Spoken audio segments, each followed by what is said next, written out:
Welcome to Home Care Santa Clarita. This week we'll be talking to Anita Smith of Anita Smith Realty and iRealty. She'll be sharing with us about some of the things you should consider when looking at senior housing, purchasing a home, or downsizing after the kids grow up. Okay, we're here with Anita Smith at Anita Smith Homes at iRealty. And we were just talking about some of the things that people should consider, families and seniors themselves should consider here in Santa Clarita when looking for senior housing, senior living options, things like that. So let's just kind of dig into it. So we have several different communities out here and maybe some other options for people. What are some of the challenges that you find in your clients as they've come to you and said, okay, I've got this situation, either myself as a senior or I have a family member who's a senior that, there's some of the living options here in Santa Clarita Valley? Well, most of my experience with some of my clients have been their challenge is trying to find a home that is comfortable for them, that they can live by themselves. Okay. Most of my clients most of the seniors, they really want to live in their home because they have so many memories. For most of those seniors, their kids were raised there, and they have so many family memories and friends. They are connected to the community. So their biggest challenge is, can I stay in my home? And if I can't, where do I go? Where I can continue to be independent, as opposed to where do I go to a nursing home? It's I want to go to remain independent. It's certainly one of the top things for us that we see is if there's a top challenge for seniors, it's I want to remain independent. That's right. what it sounds like you're talking about. Yeah. So what kind of things should they be looking for then? Let's say they do need to move from whatever situation they're in. Maybe it's another home here in Santa Clarita or from out of the state or whatever. What kind of things should people be considering then when a senior moves in order to remain independent like that when they're looking at homes?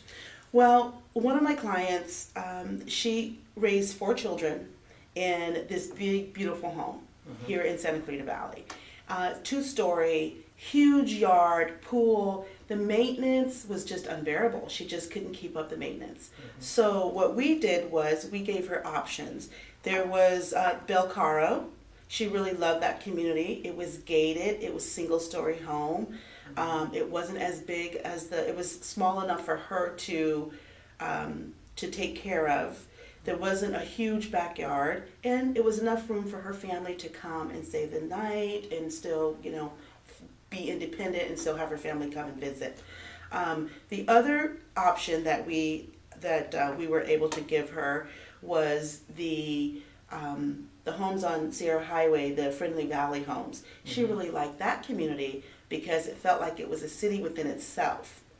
So, but she chose the Belcaro community.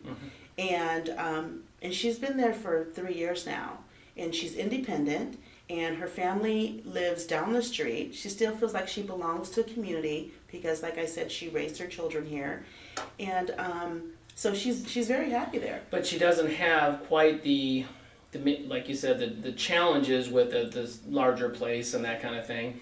And it seems like when you're looking at something like this, it's sort of like when you have a family and you first get married and then you have these kids and you're trying to figure out the balance between price and how much space you need, but not too much and not too little. Sounds like it's a similar challenge. Now things have changed. That's right. But you don't want a small little place that you can't have your family over in. That's right. Right? And so, and then certainly maintenance of yards and things like that are going to be a challenge. Now, when you look at these kinds of things in the community, I would imagine that going on the internet or looking in the wherever places, it's hard to get all that information. That's where people like you come in. That's right. To narrow these choices down or get some real options of specifically for a senior what they're looking for. That's right, because every senior is different. They are looking for different things. They have different needs. I do have a client that had moved into a home, a single-story home. It wasn't in a senior community. It was in a regular neighborhood. But she needed help with not her day-to-day activities, but just, groceries and sometimes, a dinner or so because she would get, tired. So that's where you come in, where they come in, maybe once, 3 hours a day, or maybe, 3 times a week. So her needs were very different from my other client who went to Belcaro, who did everything on her own. She just needed to downsize so that she can do herself, do things herself. Right, independently. Independently, yes. So there's a lot of different, there's so many situations with seniors. It seems like, it's funny where you think about looking for home and living, and the first thing you think about is either the internet or some other place where you get all these houses, all these homes, all these options. Where really the first thing shouldn't be that. The first thing should be, what are the requirements? What are the things that we're trying to do, I guess, or accomplish with this? And then you have somebody go out there and find those options for you. Right. They really need to know the resources. I mean, we have a really nice, lovely community here in the Santa Clarita Valley. There's so many different places for senior living. So it really depends on the need of the client. It almost seems like, too, in terms of services. So you have some areas that could be just fine for this someone who maybe has some challenges a little bit getting around, that kind of thing, and others that are closer to some of those services where they then can remain independent by not having to traipse far distances. That's right. To get to doctor's appointments and shopping. And is that also one of the criteria? Absolutely. That's definitely one of the criteria. If you are not driving, if the senior is not driving, there's other options. They don't have to drive to get to the doctor's appointment or to pick up their medicine. All they have to do is call a phone number and say, I have a doctor's appointment on Wednesday at 12 noon. And then, they pick them up. And so the living here for seniors is just phenomenal. We are a very tight-knit community, and so we want to give and help our seniors.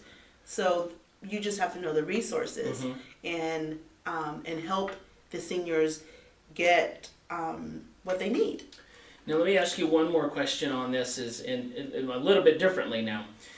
We've heard a lot about they call the sandwich generation. So these are families, and they have they have kids, and then they also at a certain point want to bring their parents to live with them because they have some challenges, but again aren't ready or not wanting to go to a nursing home and go that route at this point.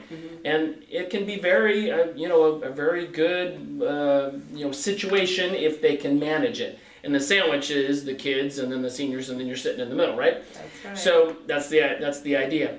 Now, in terms of that kind of thing, are you seeing that kind of need by families in our area and other areas that you need to address, and then try to find housing and solutions for that problem?